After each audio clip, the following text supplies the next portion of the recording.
Bismillah. Assalamualaikum warahmatullahi wabarakatuh.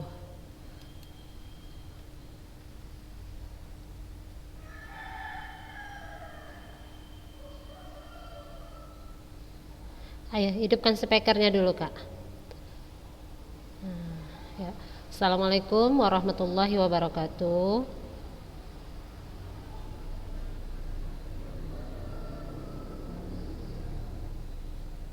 Alhamdulillah wassalatu wassalamu ala rasulillahi amma ba'du. Apa kabar anak-anak ustazah?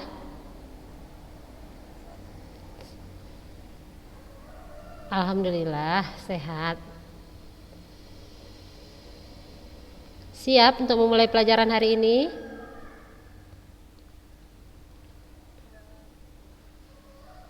Ada yang nggak siap nggak? Siapa yang nggak siap untuk memulai pelajaran? Insya Allah siap ya, Masya Allah. Ada ustazah ngasih tugas minggu lalu?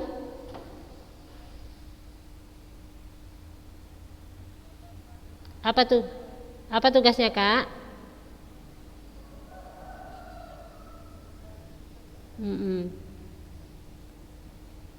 Contoh-contoh kerajinan dari limbah berbentuk bangun ruang. Ada yang nggak buat nggak? Ada yang buat, ada yang tidak membuat. Mana anak ustazah yang lainnya lagi nih? Cuman berapa orang gitu kan? Cuma 24 orang, 23 orang. Yang lainnya kemana ini? 1, 2, 3, 4.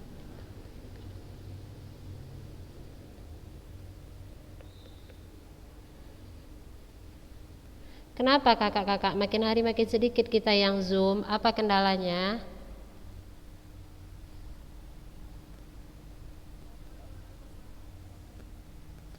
Error HP-nya? Kepenuhan ya?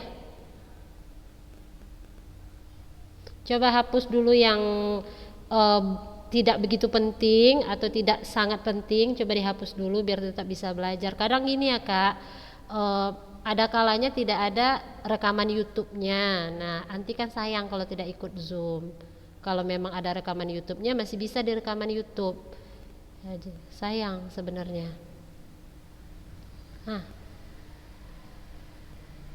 Deva Najla. Oh, jadi harus dikirim kode Zoom.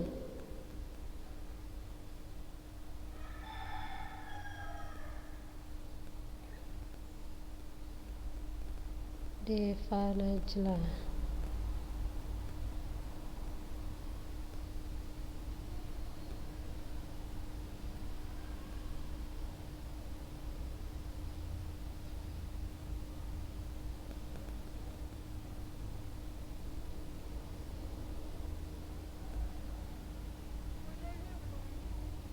Oh udah, oh iya. Kenapa nggak bisa dari link? Kena sinyal atau kayak mana?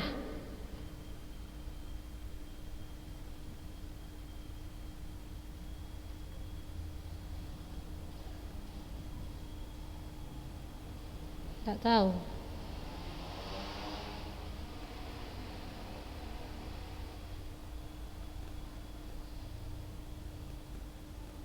Dinda ada Dinda Fajira.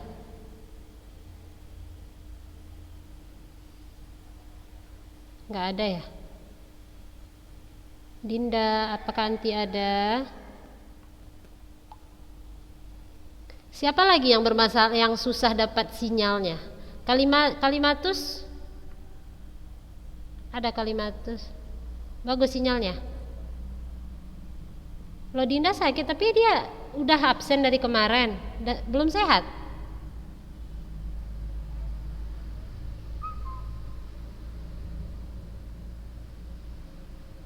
Kemarin dia sakit udah sembuh kan? Udah mulai belajar. Oh, sakit lagi.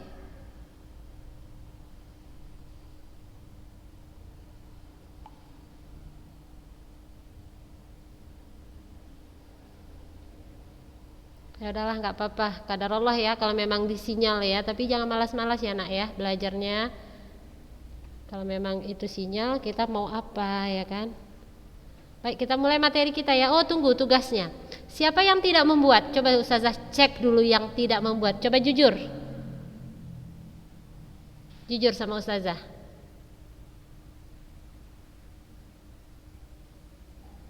Oke, berarti buat semua ya. Coba Agina, apa saja contoh barang-barang kerajinan yang terbuat dari limbah bangun ruang?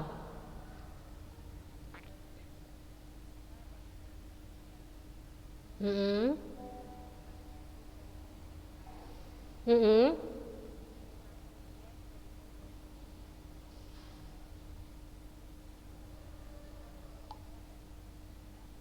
Iya, Masya Allah. Kalau Hani, apa contoh-contoh yang Ani dapat?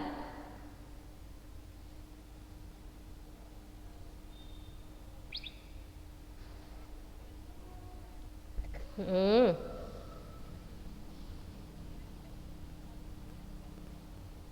Mm-mm.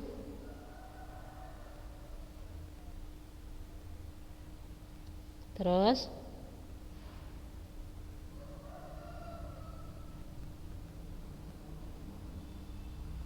terus,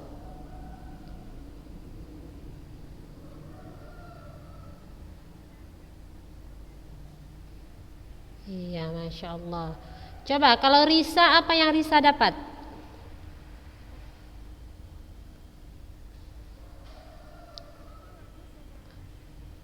Nggak bisa juga.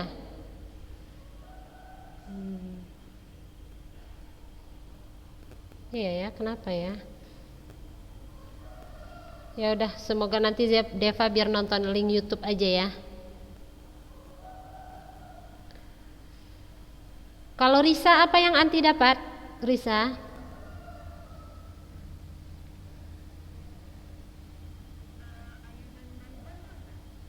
ayunan dari ban bekas. Ban bekas itu termasuk limbah bangun ruang tidak?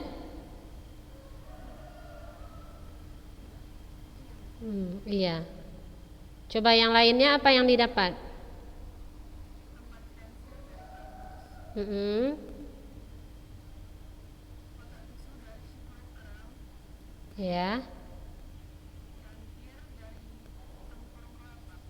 cangkir dan tempurung kelapa. Oke. Fatimah, mana Fatimah ini? Kok nggak nampak? Coba hidupkan kameranya dulu.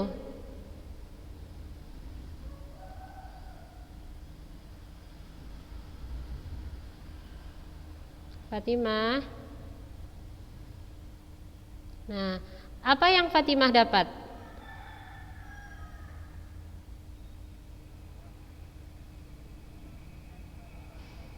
Mm-mm. Mm-mm.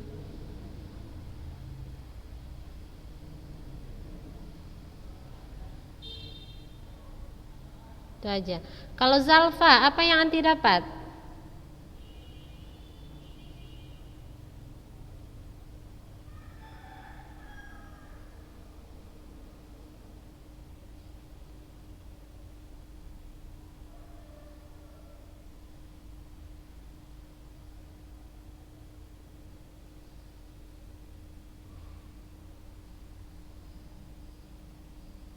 Kak Zalfa, apa yang didapat?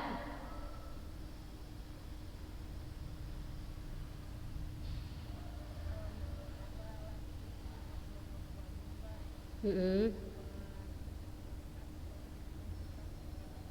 Mm-mm.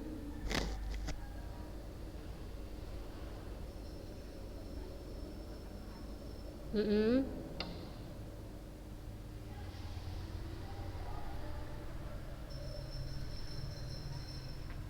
Iya, Masya Allah. Kalau Sofi, apa yang Sofi dapat?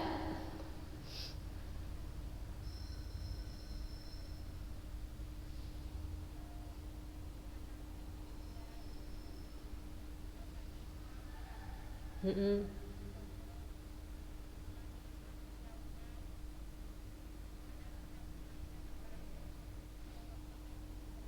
Mm-mm.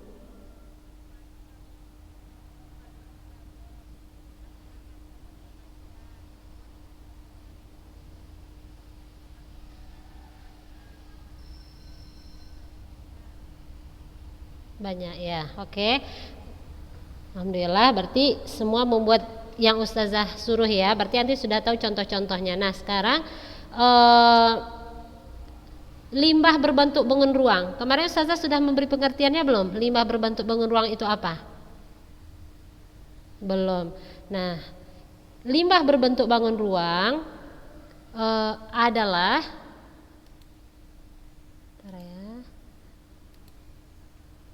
ya Kak ya. Kita belajar tentang kerajinan dari bahan limbah berbentuk bangun ruang. Nah, apa itu limbah berbentuk bangun ruang?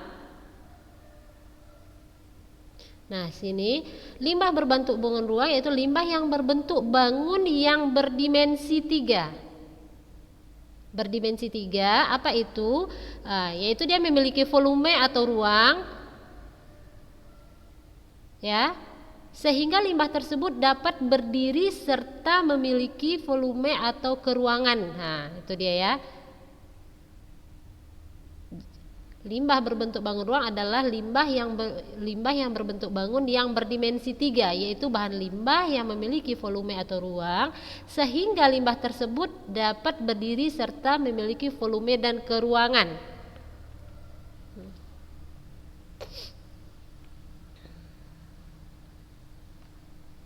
Nah, limbah berbentuk bangun ruang itu dapat berupa bangun, ya, bangun berbentuk beraturan seperti apa? Kubus, ya, bola, kotak, dan juga bisa berbentuk bangun tidak beraturan. Contohnya ada limbah botol, limbah kaleng, limbah kayu, dan lain sebagainya. Pokoknya kalau limbahnya itu mempunyai volume lah ya kan kakak-kakak, berarti dia termasuk limbah berbentuk bangun ruang. Nah, coba anti cocokkan contoh-contoh yang didapat tadi, kira-kira termasuk kerajinan dari limbah berbentuk ruang tidak? Berdasarkan dari definisi limbah berbentuk bangun ruang ini.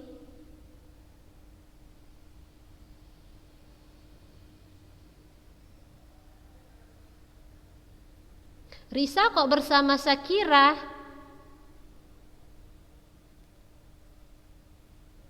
Udah jadi anak kembar sekarang? Biar serasa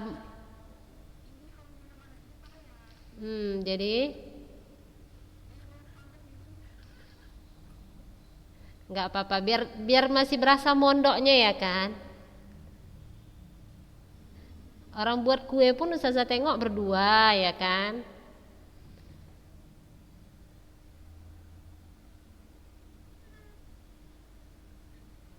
Oke, ya. Kita lanjut. Kira-kira itu tadi contoh-contoh yang anti dapat sama nggak? Itu termasuk nggak limbah berbentuk bangun ruang? Coba Sofi, dari contoh yang anti dapat itu termasuk nggak contoh kerajinan dari limbah berbentuk bangun ruang? Termasuk.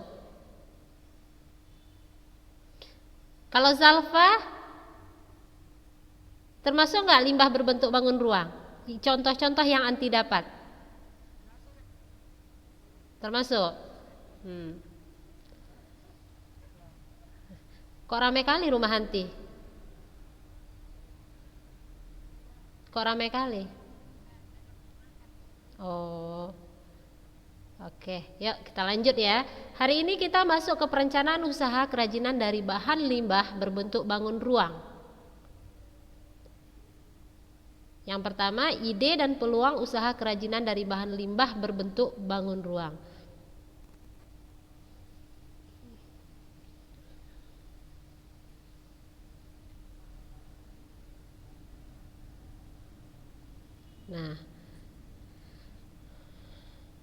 Nah, dalam menganalisis peluang usaha, kita bertujuan untuk mencari dan melaksanakan kegiatan usaha yang menguntungkan.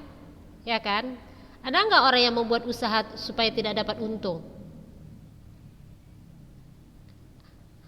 Sakira buat usaha ingin dapat untung apa tidak?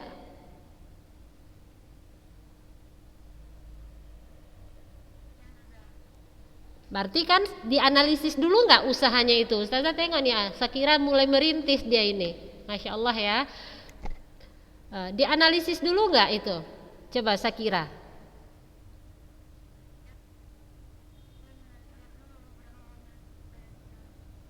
Ayo, kita dengar bagaimana Syakira menganalisis peluang usaha yang sedang dia coba rintis. Ayo, coba berbagi pengalaman dengan Ustazah dan teman-teman. Coba.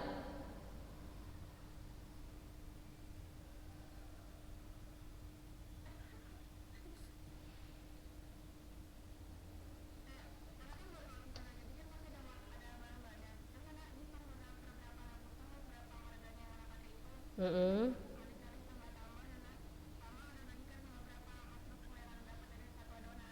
Ah, iya, masya Allah.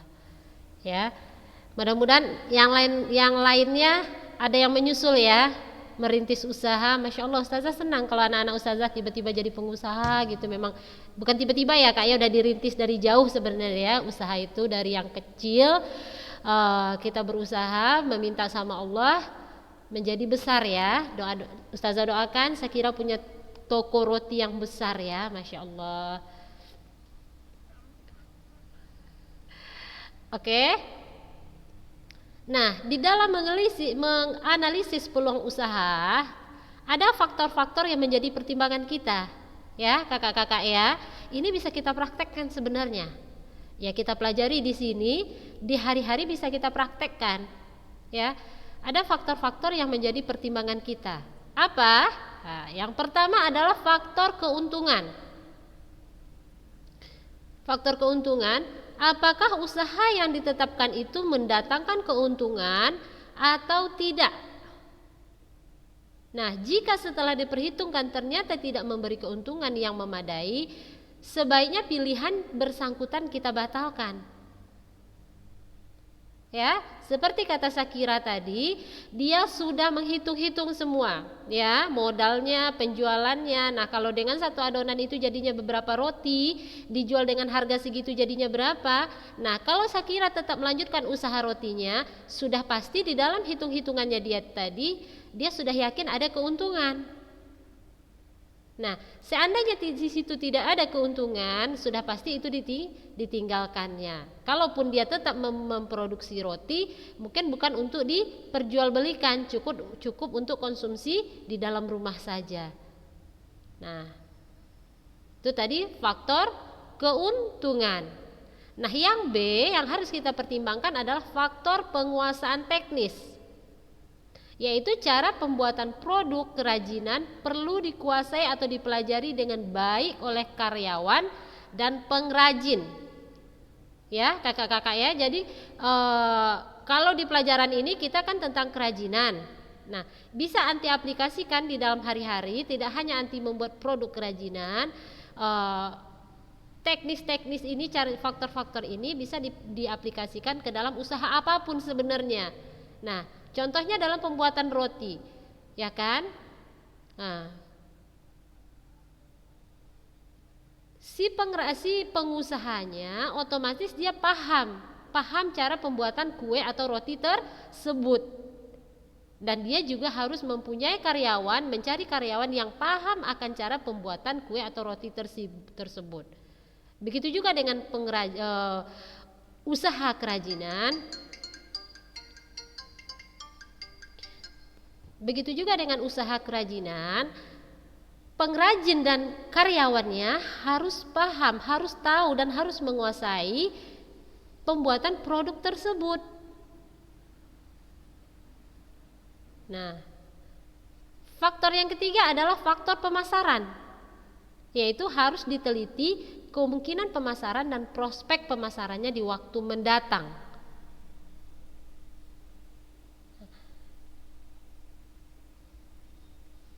Nah, jadi kalau kita buka usaha ya kakak-kakak ya, anak-anak ustazah ya, faktor pemasaran ini kita tidak hanya berpikir untuk hari ini atau besok saja. Kita harus pikir untuk masa yang akan datang bagaimana pemasaran dari produk kita ini.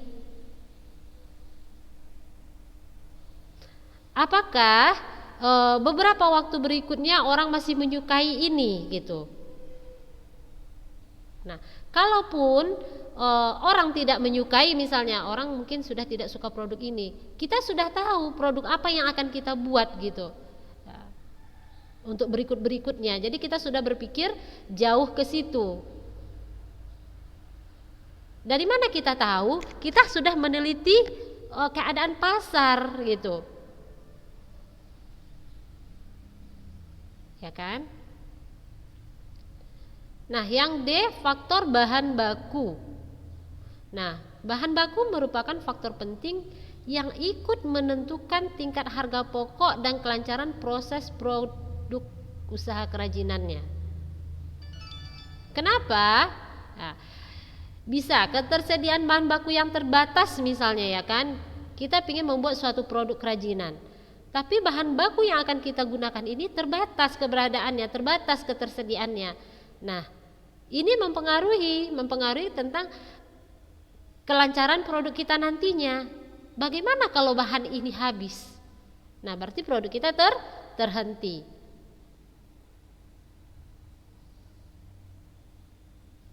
Nah, terus ketersediaan bahan baku yang langka, misalnya yang sedikit, otomatis kalau kita jadikan ke sebuah produk, dia akan menjadi produk yang berharga.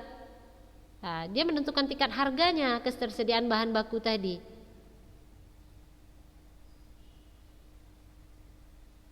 Ya, kakak-kakak ya. Jadi ketersediaan bahan baku harus kita perhatikan ya sebelum menentukan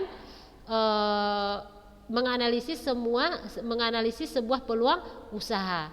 Nah, faktor yang terakhir adalah faktor tenaga kerja. Faktor berikutnya adalah faktor tenaga kerja. Nah, pada faktor tenaga kerja ini yang perlu dipertimbangkan adalah tersedianya tenaga kerja yang murah dan kemungkinan untuk memenuhi baik jumlah keahlian maupun jasa. Nah, satu lagi anak-anak ustazah, faktor tenaga kerja ini misalnya anti membuat sebuah usaha, ya, membuat sebuah usaha apapun usahanya terserah. Satu hal yang bisa kita lakukan di faktor tenaga kerja ini, misalnya kita menjumpai orang-orang yang mau bekerja, tetapi dia tidak ahli di usaha yang kita buat. Tidak ahli di usaha yang kita buat. Kita bisa melakukan pelatihan-pelatihan misalnya. Melakukan pelatihan terhadap mereka. Terus setelah itu mereka kita rekrut untuk menjadi karyawan kita atau menjadi tenaga kerja kita. Nah, dengan cara seperti ini anak-anak ustazah, dengan cara seperti ini kemungkinan kita bisa mendapatkan tenaga kerja yang agak murah gitu. Berbeda dengan anti mencari tenaga kerja yang memang dia sudah profesional dari sananya. Dia dari sebelum dia bekerja sama kita dia sudah profesional juga. Sebentar ya kakak-kakak.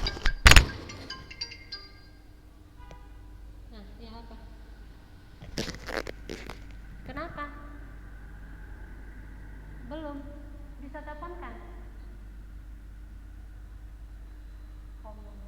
Ya bentar-bentar ya.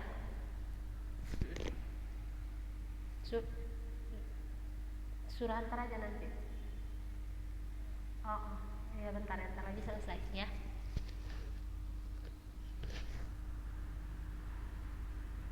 Oke. Orang lagi ngajar loh. Oke. Ya. Waalaikumsalam.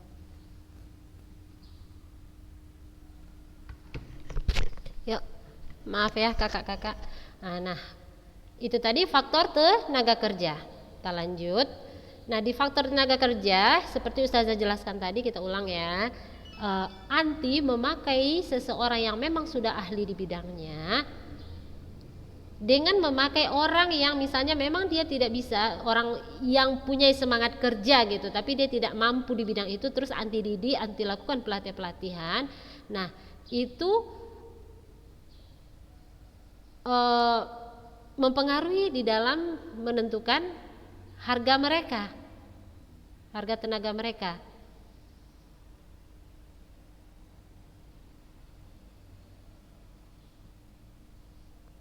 Ya, nanti kalau ingin mendapatkan tenaga kerja yang murah, caranya pakailah mereka yang mempunyai semangat kerja, belilah mereka pelatihan, didiklah mereka sehingga mereka mampu membuat produk yang kita inginkan. Nah, itu caranya ingin mendapat tenaga kerja yang lebih murah. Nah, selanjutnya adalah faktor modal. Yang F adalah faktor modal. Ini perlu dipertimbangkan kesesuaian antara modal yang disediakan dan kebutuhan jenis usaha kerajinan yang dibutuhkan.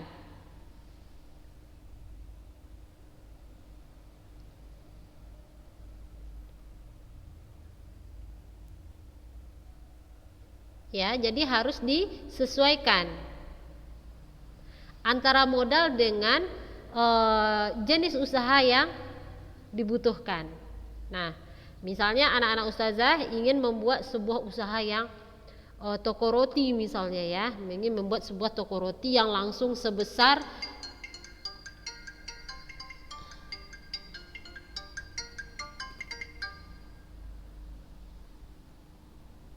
ya, ingin membuat sebuah toko roti yang langsung besar misalnya.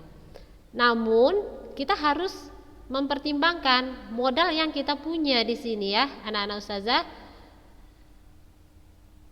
Kalau membuat sebuah toko roti yang besar, banyak hal yang kita butuhkan. Yang pertama apa?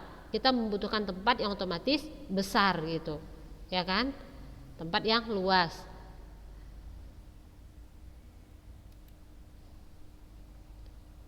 Nah, terus karyawan otomatis lebih dari satu, alat dan sebagainya. Berarti modal yang kita butuhkan juga cukup banyak. Nah, kalau seandainya modal yang kita punya masih cocok untuk usaha rumahan, nah berarti usaha yang kita kerjakan adalah usaha rumahan. Walaupun kita menginginkan sebuah usaha yang besar, sebuah toko yang besar, nah namun ketersediaan modal tadi yang masih cukup untuk usaha rumahan, nah itu harus kita sesuaikan. Jadi antara modal dan jenis usahanya harus disesuaikan. Oke. Nah, hari ini kita baru sampai faktor F ya. Insyaallah minggu depan kita lanjutkan sampai faktor berikutnya. Nah, untuk materi yang Ustazah sampaikan tadi, ada yang mau ditanyakan kakak-kakak?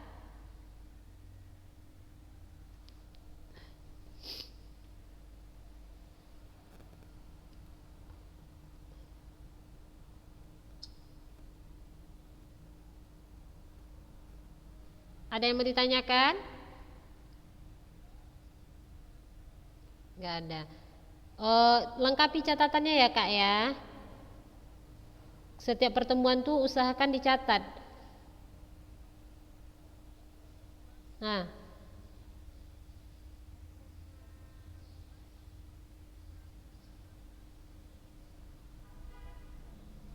iya, limbahnya yang berbentuk bangun ruang. Enceng gondok, kita balik lagi, definisi limbah bangun ruang. Dia mempunyai volume, sehingga dia bisa berdiri ya, sehingga limbah tersebut dapat berdiri serta memiliki volume dan keruangan. Nah, siapa yang bisa jawab? Kira-kira enceng gondok limbah bangun ruang atau tidak?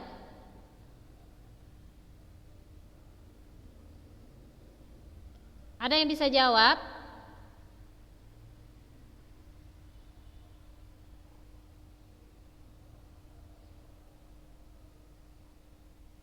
Limbah bangun ruang atau tidak? Iya, betul. Enceng gondok tidak termasuk limbah berbentuk bangun ruang karena tidak mempunyai volume. Ya, tidak mempunyai ruang. Dan enceng gondok Ustazah rasa bukan limbah lah ya. Limbah enggak enceng gondok itu anti rasa?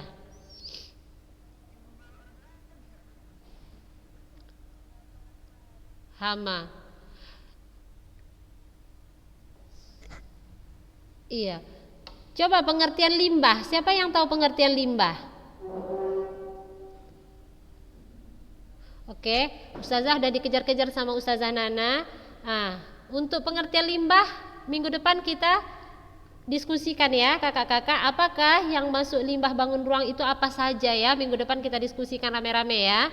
Nah silahkan anak ustazah cari materi apa itu limbah bangun ruang, apa saja yang termasuk contoh-contoh limbah bangun ruang ya, untuk materi kita minggu depan di awal pelajaran kita ya.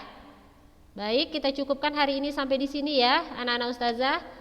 Mari kita baca doa kafaratul majlis. Subhanakallahumma wa bihamdika asyhadu an la ilaha illa anta astaghfiruka wa atubu ilaik. Ya, assalamualaikum warahmatullahi wabarakatuh.